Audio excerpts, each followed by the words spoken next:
Hello friends, welcome back to my channel. ഇന്ന് നമ്മൾ നോക്കാൻ പോകുന്നത് മുത്തശ്ശി എന്ന ഒരു ഹൊറർ സീരീസിനെ കുറിച്ചാണ്. അപ്പോൾ വീഡിയോയിലേക്ക് കടക്കുന്നതിന് മുൻപ് ഈ സീരീസിന്റെ പശ്ചാത്തലത്തെ കുറിച്ച് പറയുകയാണെങ്കിൽ, ഒരു ഉൾനാടൻ ഗ്രാമമുണ്ട്. അവിടെ കാടിന് നടുവിൽ ഒരു വീട്. ആ വീടിനുള്ളിൽ ഒരു വൃദ്ധ താമസിച്ചു വരുന്നുണ്ട്. ആ വൃദ്ധ കാരണം ആ നാട് മുഴുവൻ ശപിക്കപ്പെട്ടിരിക്കുകയാണെന്നാണ് അവിടെയുള്ളവർ വിശ്വസിക്കുന്നത്. ആ വീട്ടിലേക്ക് ഒരു മരുമകൾ കല്യാണം കഴിഞ്ഞ് വരുന്നുണ്ട്. അതിനുശേഷം തുടർന്നുണ്ടാകുന്ന അമാനുഷികമായ സംഭവങ്ങളാണ് ഈ സീരീസിന്റെ ബാക്കി കഥ. തീർച്ചയായും ഈ സീരീസ് നിങ്ങൾക്ക് എല്ലാവർക്കും ഇഷ്ടപ്പെടുമെന്ന വിശ്വാസത്തോടെ നമുക്ക് തുടങ്ങാം. ഈ സീരീസിന്റെ തുടക്കത്തിൽ കാടിന് നടുവിലുള്ള ആ വീടാണ് കാണിക്കുന്നത്. അർദ്ധരാത്രിയിൽ ആ വീടിന്റെ മുകളിൽ ഒരു കീരി നടക്കുന്നത് കാണാം. ഈ ശബ്ദം കേട്ട് വീട്ടിലുള്ള ഒരു സ്ത്രീ ഉറക്കമുണർന്ന് പുറത്തേക്ക് വരുന്നു. ഇവർ പുറത്തേക്ക് പോകുമ്പോൾ കൃത്യമായി ഒരു അമ്പ് ഇവരെ കടന്നുപോയി അവിടെ ഇരുന്ന് കീരിയെ വീഴ്ത്തുന്നു. അത് മറ്റാരുമല്ല, അവരുടെ ഭർത്താവായിരുന്നു. ഭർത്താവിന്റെ പേര് രാജൻ എന്നാണ്. ആ കീരി അവിടെ തന്നെ ചത്തു വീണു. ഇവർക്ക് ഒന്നും മനസ്സിലാകുന്നില്ല. എന്തിനാണ് ഇത് ചെയ്യുന്നത് എന്ന് ചോദിക്കുമ്പോൾ, നീ പുറത്തേക്ക് വരണ്ട, മുറിയിൽ പോയി ഉറങ്ങിക്കോ എന്ന് അയാൾ പറയുന്നു. അയാൾ ഇതും വെച്ച് എന്താണ് ചെയ്യാൻ പോകുന്നത് എന്നറിയാൻ അവർ അയാളെ പിന്തുടരുന്നു. അയാൾ അതൊരു മുറിയിലേക്ക് കൊണ്ടുപോകുന്നു. ആ കീരിയെ പച്ചയായി തന്നെ കഷ്ണങ്ങളാക്കി മുറിച്ച് ഒരു ഇലയിൽ മടക്കി വെക്കുന്നു. കൂടെ ഒരു വലിയ കുപ്പി മദ്യവും അരിയും വെച്ചിട്ടുണ്ട്. അതെല്ലാം തന്റെ സഞ്ചിയിലാക്കി അയാൾ മുകളിലേക്ക് പോകാൻ തുടങ്ങുമ്പോൾ മുകളിൽ നിന്നൊരു ശബ്ദം കേൾക്കുന്നു. അയാൾക്ക് പിന്നാലെ ഇവർ ചെന്ന് നോക്കുമ്പോൾ അവിടെ ഒരു വൃദ്ധ ഇരിക്കുന്നു.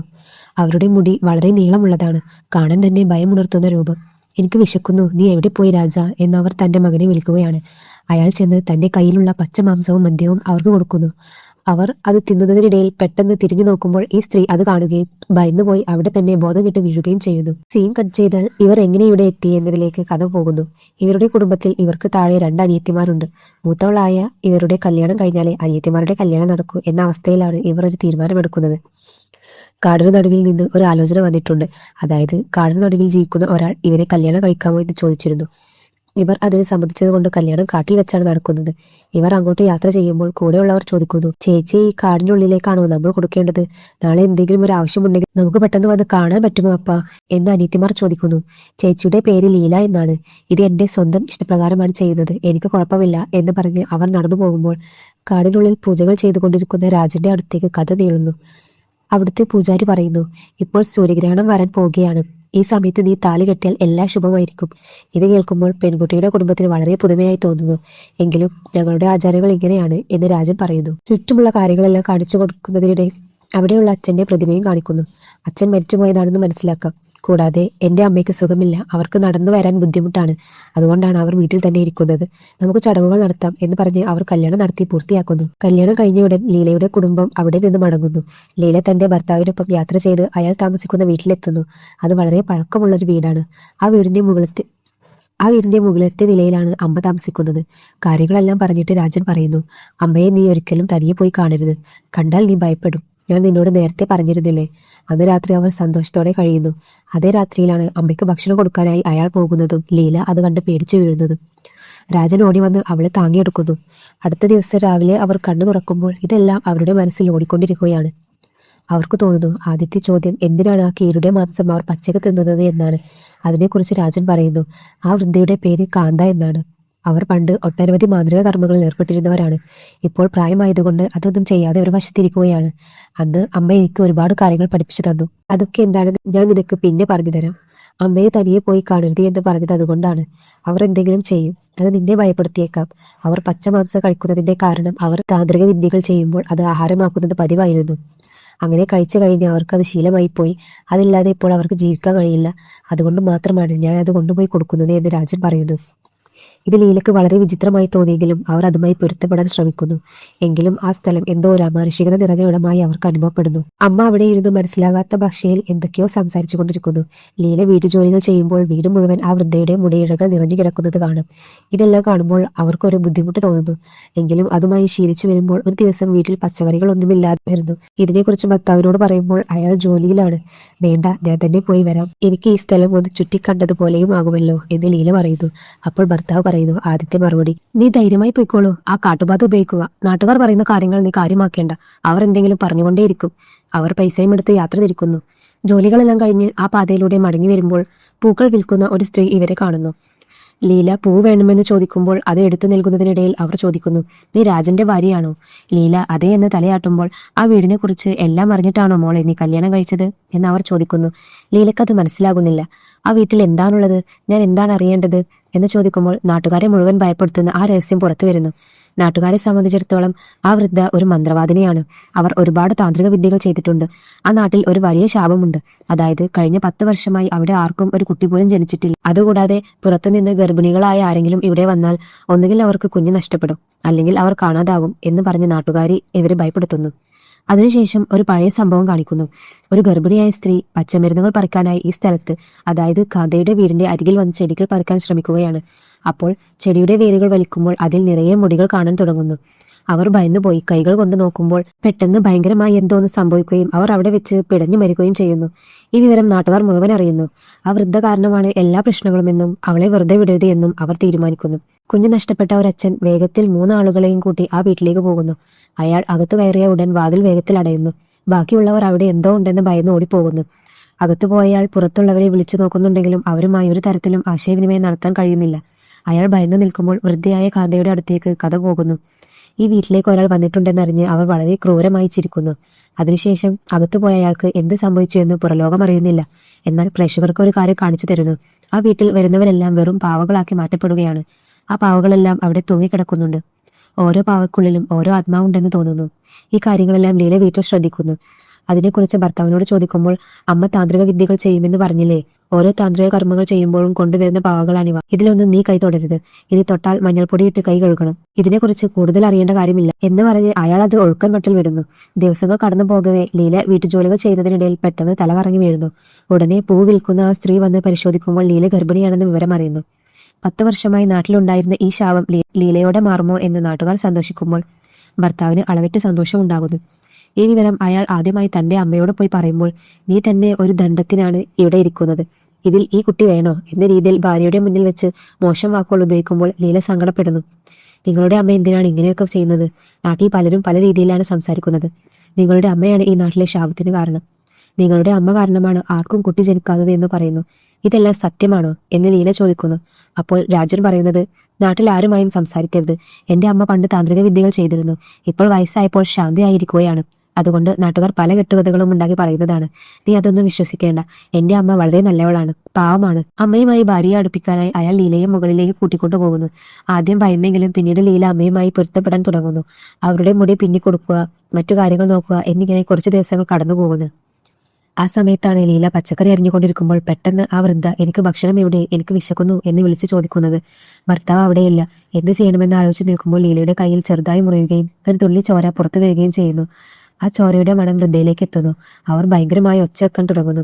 എന്ത് ചെയ്യണമെന്നറിയാതെ ഭർത്താവ് വെട്ടിവെച്ചിരിക്കുന്ന ഇറച്ചിയും മദ്യവും എടുത്ത് ലീല അകത്തേക്ക് ചെല്ലുമ്പോൾ അവർ ആദ്യം ആ ചോര നോക്കിയിട്ട് പറയുന്നു, നിന്റെ ചോര വളരെ ശുദ്ധമാണ്, എനിക്ക് നിന്നെ ഒരുപാട് ഇഷ്ടപ്പെട്ടു. അവർ ലീലയുടെ വയറ്റിൽ തൊട്ട് നോക്കുമ്പോൾ ലീലയ്ക്ക് ഭയമുണ്ടാവുകയും അവർ അവിടെ നിന്ന് ഓടിപ്പോവുകയും ചെയ്യുന്നു. അവിടെ നിന്ന് സീൻ കട്ട് ചെയ്താൽ രാജ് തന്റെ ജോലികളെല്ലാം കഴിഞ്ഞ് വണ്ടിയിൽ യാത്ര ചെയ്യുമ്പോൾ ശ്രീധർ എന്ന പുതിയൊരു കഥാപാത്രം അയാളെ വന്ന് കാണുന്നു. അയാളെ കണ്ടപ്പോൾ രാജന് ഒന്നും മനസ്സിലാകുന്നില്ല. നിങ്ങൾ ആരാണ് എന്ന് ചോദിക്കുമ്പോൾ, നിനക്ക് എന്നെ അറിയില്ലേ? അത്ഭുതമായിരിക്കുന്നു. ഞാൻ നിന്റെ ചേട്ടന്റെ വഴിയിൽ വരുന്നയാളാണ്. നിന്റെ അമ്മ ഇതുവരെ എന്നെക്കുറിച്ച് നിന്നോട് പറഞ്ഞിട്ടില്ലേ എന്ന് അയാൾ സാധാരണ രീതിയിൽ സംസാരിച്ചു തുടങ്ങുന്നു. പിന്നീട് അയാൾ പറയുന്നു, നീ വലിയൊരു പ്രശ്നത്തിലാണ്. ഈ നാട് മുഴുവൻ ഒരു ശാപഭൂമിയായി മാറിക്കൊണ്ടിരിക്കുകയാണ്. ഇതിനെല്ലാം കാരണം ഒരു പിശാചാണ്. ആ പിശാചിനെ നീ നശിപ്പിച്ചാൽ മാത്രമേ നിനക്ക് ഇതിൽ നിന്ന് പുറത്തു കടക്കാൻ കഴിയൂ. അതുമാത്രമല്ല, നിന്റെ ഭാര്യയ്ക്ക് ഒരു കുഞ്ഞ് ജനിക്കാൻ പോകുന്നു എന്ന സന്തോഷത്തിലായിരിക്കുമല്ലോ നീ. ആ സന്തോഷം നിലനിൽക്കണമെങ്കിൽ ഉടൻ തന്നെ നീയും നിന്റെ ഭാര്യയും ഇവിടെ നിന്ന് മാറിപ്പോകണം. ആ പിശാചിനെ കൊല്ലണമെങ്കിൽ നിന്റെ നീളമുള്ള മുടി കൊണ്ട് അതിന്റെ കഴുത്ത് ഞെരിച്ചു കൊല്ലണം. രാജന് അതുവരെ മനസ്സിലായില്ലെങ്കിലും ഇപ്പോൾ അയാൾ പറയുന്നത് തന്റെ അമ്മയെക്കുറിച്ചാണെന്ന് രാജന് വ്യക്തമാകുന്നു. എന്റെ അമ്മയെ കൊല്ലാൻ നീ എന്നോട് തന്നെ സംസാരിക്കുകയാണോ? മര്യാദയ്ക്ക് ഇവിടെ നിന്ന് പോയിക്കോ, എനിക്ക് നിന്നോട് സംസാരിക്കാൻ താല്പര്യമില്ല എന്ന് പറഞ്ഞ് രാജൻ അവിടെ നിന്ന് നടന്നു പോകുന്നു. അതേസമയം ലീല വീട്ടിൽ ജോലി ചെയ്തുകൊണ്ടിരിക്കുമ്പോൾ പെട്ടെന്ന് വയറ്റിൽ വേദന അനുഭവപ്പെടുന്നു. ആ വേദന കൂടി വരുന്നു.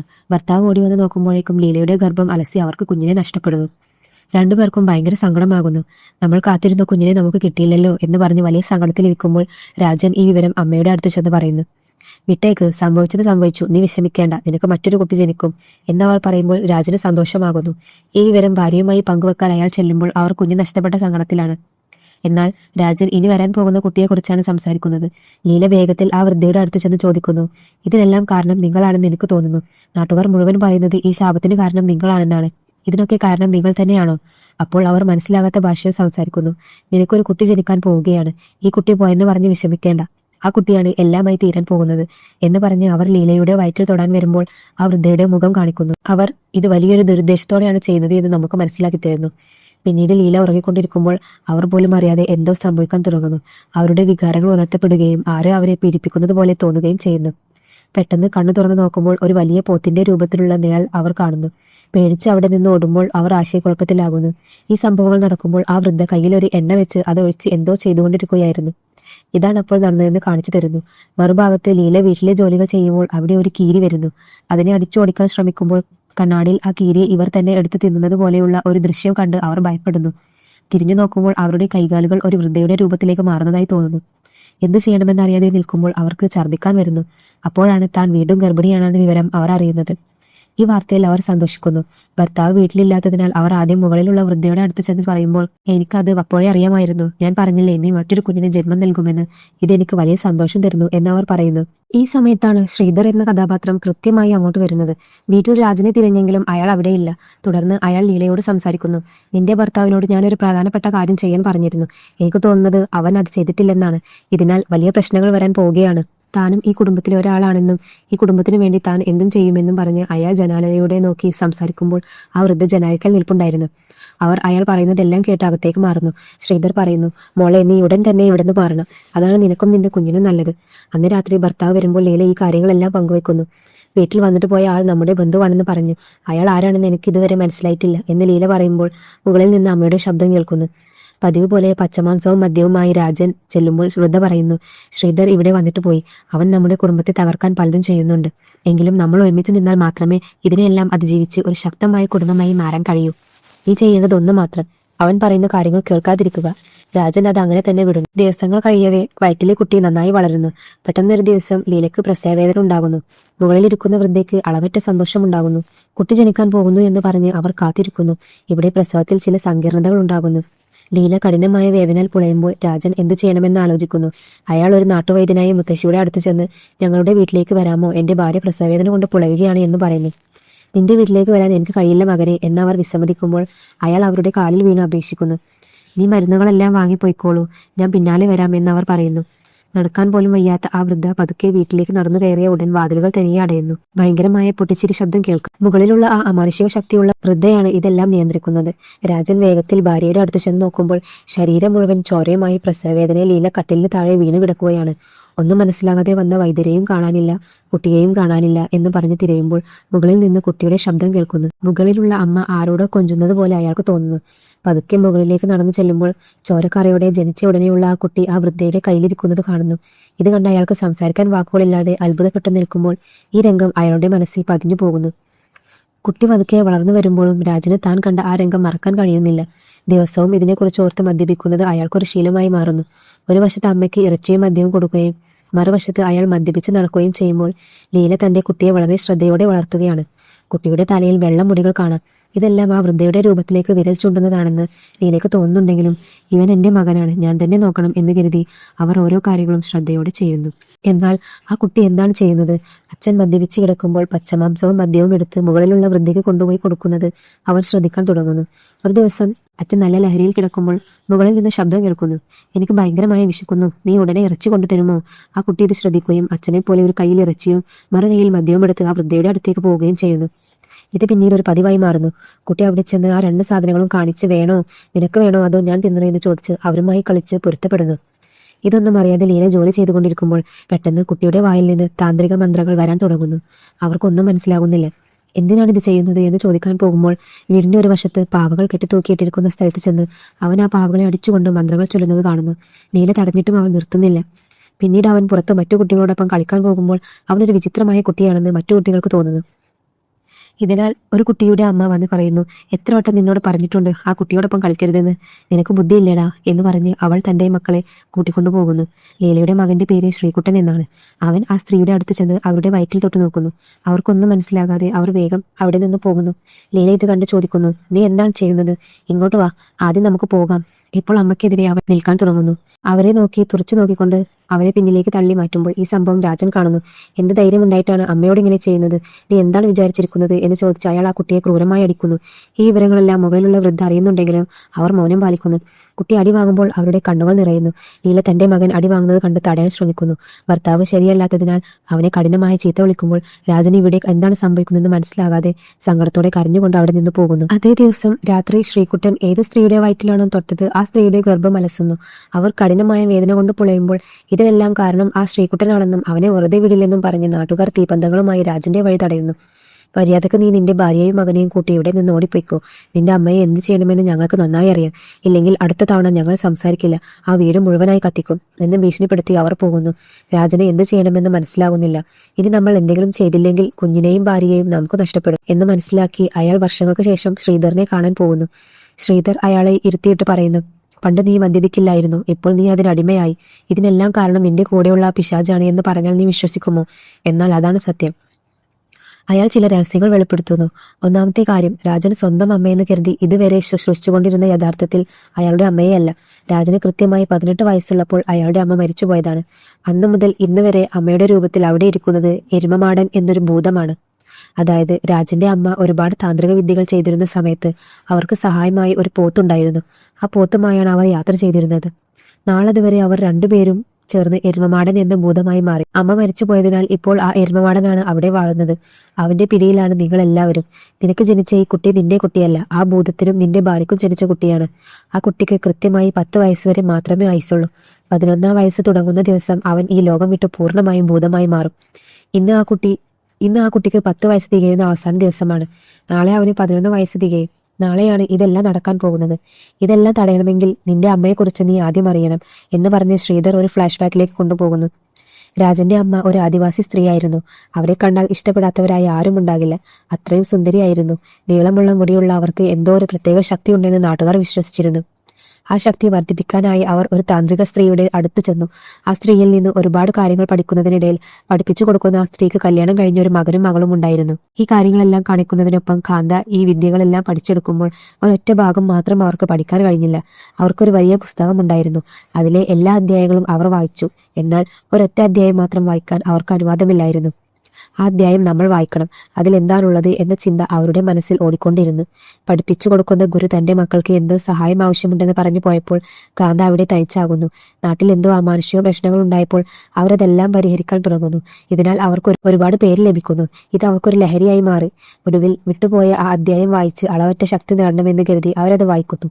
അതിൽ പറഞ്ഞിരുന്നത് ഒരു കന്യകയായ സ്ത്രീ കല്യാണം കഴിഞ്ഞ് ഒരു കുഞ്ഞിന് ജന്മം നൽകുകയും ചില ചടങ്ങുകൾ നടത്തി ഭർത്താവിന് ബലി കൊടുക്കുകയും ചെയ്താൽ വലിയ ശക്തികൾ ലഭിക്കുമെന്നാണ്. ഇവർ തിരഞ്ഞെടുക്കുന്നത് തന്റെ ഗുരുവിന്റെ മകനെയാണ്. അയാളെ കബളിപ്പിച്ച് കല്യാണം കഴിക്കുന്നു. പല മാന്ത്രിക വിദ്യകളും ഉപയോഗിച്ച് അയാളെ കൊല്ലുമ്പോൾ ഇവർക്ക് പോലും അറിയാത്ത ഒരു കാര്യം സംഭവിക്കുന്നു. അയാൾ വഴി ഇവർക്കൊരു കുട്ടി ജനിക്കുന്നു. ആ കുട്ടിയെ അവർ ഒരു അടിമയെ പോലെയാണ് വളർത്തുന്നത്. ഈ വിവരം അറിഞ്ഞു ഗുരു ഇവരെ എന്തെങ്കിലും ചെയ്യാൻ വരുമ്പോൾ അവർ തമ്മിൽ വഴക്കാവുകയും ആ വഴക്കിൽ ഗുരുവിന്റെ കുടുംബത്തിലുള്ള എല്ലാവരെയും കാന്ത കൊലപ്പെടുത്തുകയും ചെയ്യുന്നു. ഒരൊറ്റ ആൺകുട്ടി മാത്രം അവിടെ നിന്ന് രക്ഷപ്പെടുന്നു. ഇതറിയാതെ കാന്ത അവിടെ നിന്ന് മാറി മുത്തശ്ശിയായി മറ്റൊരു സ്ഥലത്തേക്ക് വരുന്നു. ആ കഥയിൽ രക്ഷപ്പെട്ട ആൺകുട്ടിയാണ് ഈ ശ്രീധർ. എന്നാൽ അവർ അടിമയായി വളർത്തുന്നത് കാന്തയുടെ സ്വന്തം മകനായ ഈ രാജനെയാണ് എന്നറിയുമ്പോൾ രാജൻ ഞെട്ടിപ്പോകുന്നു. അതുമാത്രമല്ല, ഇപ്പോൾ ഇവിടെ നടന്നുകൊണ്ടിരിക്കുന്ന കാര്യങ്ങൾ എന്തെന്നാൽ അവരുടെ മകൻ വെറുമൊരു കരുവാണ്. എന്റെ മകനെ കല്യാണം കഴിക്കൂ എന്ന് പറഞ്ഞ് ആ ശുദ്ധിയുള്ള പെൺകുട്ടിയെ തിരഞ്ഞെടുത്തു. അവളിലൂടെ ഒരു കുട്ടിയെ പ്രസവിച്ചു. അതായത് യഥാർത്ഥത്തിൽ അവരാണ് ആ കുട്ടിയുടെ അമ്മയും അച്ഛനും ഒക്കെ. പ്രായമായതിനാൽ കുഞ്ഞിനെ പ്രസവിക്കാൻ കഴിയില്ല എന്ന കാരണത്താൽ അവർ ആ അസുരനുമായി ചേർന്ന് കുട്ടിയെ ഉണ്ടാക്കുകയായിരുന്നു. ഇതിനായി നായികയെ ഒരു ഉപകരണമായി ഉപയോഗിച്ചു. ആ കുട്ടിയെ ഒരു അസുരനായി വളർത്തിയാൽ അതിലൂടെ അളവറ്റ ശക്തി നേടാം എന്നതായിരുന്നു അവരുടെ പ്ലാൻ. ഇതാണ് ഇവിടെ നടന്നുകൊണ്ടിരിക്കുന്നത് എന്ന് മനസ്സിലാക്കി ഇതിൽ നിന്ന് പുറത്തു കടക്കാൻ നിനക്ക് ഇതല്ലാതെ വേറെ വഴിയില്ല എന്ന് ശ്രീധർ പറഞ്ഞു വിടുന്നു. കഥ വീണ്ടും നായികയുടെ അടുത്തേക്ക് വരുന്നു. ആ വൃദ്ധ തനിക്ക് വിശക്കുന്നു, മദ്യം വേണം എന്ന് ചോദിച്ചുകൊണ്ടിരിക്കുമ്പോൾ ലീല അകത്തേക്ക് ചെല്ലുന്നു. ഇതിനെല്ലാം കാരണം നിങ്ങളല്ലേ, എന്തിനാണ് ഇതൊക്കെ ചെയ്യുന്നത് എന്ന് ചോദിക്കുമ്പോൾ നീ എനിക്ക് വെറുമൊരു കരുവാണ്, എന്റെ മകനും എനിക്കൊരു കരു മാത്രമാണ്. നീ ഇവിടെ വന്നപ്പോൾ നിന്റെ ശുദ്ധി കാരണം ഞാൻ ഈ കുട്ടിയെ പ്രസവിച്ചു. നീ വിചാരിക്കുന്നത് പോലെ നീ ആ കുട്ടിയുടെ അമ്മയല്ല, അതിന്റെ അമ്മ ഞാനാണ് എന്ന് പറഞ്ഞ് അവർ ക്രൂരമായി ചിരിക്കുമ്പോൾ ഭർത്താവ് വരുന്നു. ലീല ഭർത്താവിനോട് ഇതെല്ലാം പറഞ്ഞ് കരയുമ്പോൾ അയാൾക്ക് എന്തു മറുപടി പറയണമെന്നറിയില്ല. ആ സമയത്താണ് ഇതല്ലാതെ വേറെ വഴിയില്ല എന്ന് ശ്രീധർ പറഞ്ഞ കാര്യം രാജന് ഓർമ്മ വരുന്നത്. അയാൾ ഇറച്ചിയും എടുത്ത് അമ്മയെ കാണാൻ ചെല്ലുമ്പോൾ അമ്മ അത് തിന്നുകയാണ്. ആ സമയത്ത് ശ്രീധർ പറഞ്ഞ കാര്യം അയാൾ ഓർക്കുന്നു.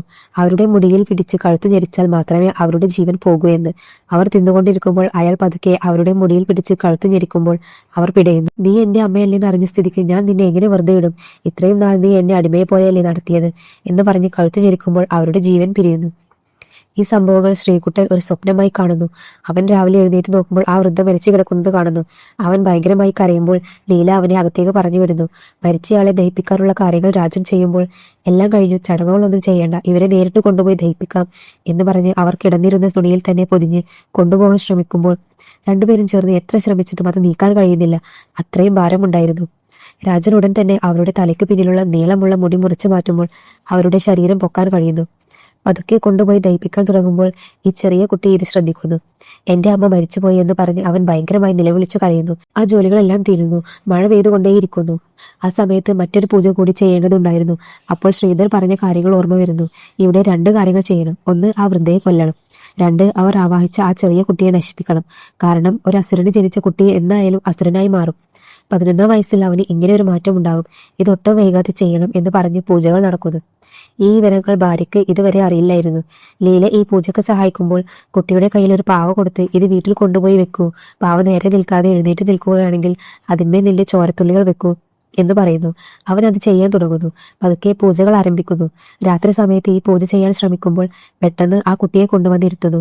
ഒന്നും മനസ്സിലാകാതെ ലീല ഒച്ച വെക്കുമ്പോൾ ഇവൻ നമ്മുടെ കുട്ടിയല്ല, ഇവൻ മരിക്കേണ്ടവൻ തന്നെയാണ് എന്ന് തീരുമാനിച്ച് ലീലയെ ഒരു മുറിയിൽ അടച്ചിടുന്നു. അവർ ഭയങ്കരമായി ഒച്ച വെച്ചു. ഇവിടെ ഇവർ പൂജകൾ നടത്തുന്നു. അവനുള്ളിലുള്ള ആ എരുമമാടൻ ക്രൂരമായ രീതിയിൽ ശബ്ദമുണ്ടാക്കുമ്പോൾ പച്ചമാംസമെല്ലാം വെച്ച് ഒരു വട്ടത്തിനുള്ളിലിരുത്തി അവനെ നശിപ്പിക്കുക എന്നതാണ് അവർക്ക് നൽകിയ ജോലി. ഇതിനപ്പുറം എന്തെങ്കിലും പ്രശ്നമുണ്ടായാൽ ഉപയോഗിക്കാൻ രാജൻ ഒരു ചങ്ങലയും വലിയൊരു ആണിയും കൊടുത്തു. രാജൻ ഒരു വശത്ത് ഭാര്യയെ ഓർത്ത് വലിയ സങ്കടത്തിൽ നിൽക്കുമ്പോൾ ആ എരുമമാടൻ അവിടെയുള്ള എല്ലാവർക്കും എതിരെ നിൽക്കാൻ തുടങ്ങുന്നു. മന്ത്രങ്ങളാൽ അടക്കണമെന്ന് വിചാരിച്ച ശ്രീധറും അയാൾ കൂട്ടിക്കൊണ്ടുവന്ന സ്ത്രീയും ക്രൂരമായി ആക്രമിക്കപ്പെട്ട് ഓരോരുത്തരായി മരിക്കുന്നു. രാജന് അവനെ നിയന്ത്രിക്കാൻ കഴിയില്ലെന്ന് മനസ്സിലാക്കി ആ ചങ്ങല കൊണ്ട് അവന്റെ കാൽ കെട്ടാൻ തുടങ്ങുന്നു. ഒരു മരത്തിൽ കൊണ്ടുപോയി കെട്ടി തന്ന ആണി കൊണ്ട് അവനെ കൊല്ലാൻ പോകുമ്പോൾ എന്തൊക്കെയായാലും താൻ വളർത്തിയ കുട്ടിയായതിനാൽ ആ സ്നേഹം അയാളെ തടയുന്നു. അപ്പ എന്നെ വിട്ടേക്ക്, അമ്മ എന്നെ രക്ഷിക്കൂ എന്ന് നിലവിളിക്കുന്നു. ലീല തന്റെ കുട്ടിയെ രക്ഷിക്കാനായി പണ്ട് ആ കീരിയെ വേട്ടയാടാൻ വെച്ചിരുന്ന അമ്പും വില്ലുമെടുത്ത് തന്റെ ഭർത്താവിന്റെ നെഞ്ചിലേക്ക് എറിയുന്നു. അയാൾ വീഴുമ്പോൾ ലീല വേഗത്തിൽ ഓടി വന്ന് എന്നോട് ക്ഷമിക്കൂ, അവൻ എനിക്ക് ജനിച്ച കുട്ടിയല്ലെങ്കിലും അസുരനാണെങ്കിലും അവൻ എന്റെ കുട്ടിയാണ്, ഇത് ആര് പറഞ്ഞാലും ഞാൻ വിശ്വസിക്കില്ല എന്ന് പറഞ്ഞ് ഭർത്താവ് മരിക്കുന്നത് കണ്ട് കണ്ണീർ വാർത്തുകൊണ്ട് തന്റെ കുട്ടിയെ അവിടെ നിന്ന് കൂട്ടിക്കൊണ്ടു പോകുന്നു. രാജൻ തന്റെ അമ്മയ്ക്ക് എന്തൊക്കെ ജോലികളാണോ ചെയ്തിരുന്നത് അതേ ജോലികളെല്ലാം ലീല ഇപ്പോൾ തന്റെ മകന്, അതായത് പതുക്കെ അസുരനായി മാറിക്കൊണ്ടിരിക്കുന്ന തന്റെ മകനെ ചെയ്യാൻ തുടങ്ങിയിരിക്കുന്നു എന്ന് കാണിച്ചുകൊണ്ട് ഇതൊരു അവസാനമല്ല, ഇതൊരു തുടക്കമാണ് എന്ന് പറഞ്ഞുകൊണ്ട് ഈ സീരീസ് ഇവിടെ അവസാനിക്കുന്നു. തീർച്ചയായും ഈ സീരീസിന്റെ വിവരങ്ങൾ നിങ്ങൾക്ക് ഇഷ്ടപ്പെട്ടു എന്ന് വിചാരിക്കുന്നു. ഈ വീഡിയോയിൽ എന്തെങ്കിലും തെറ്റുകുറ്റങ്ങൾ ഉണ്ടെങ്കിൽ അത് മറക്കാതെ കമന്റുകളിൽ രേഖപ്പെടുത്തണേ. അടുത്ത വീഡിയോയുമായി വീണ്ടും വരാം. അതുവരേക്കും ബൈ.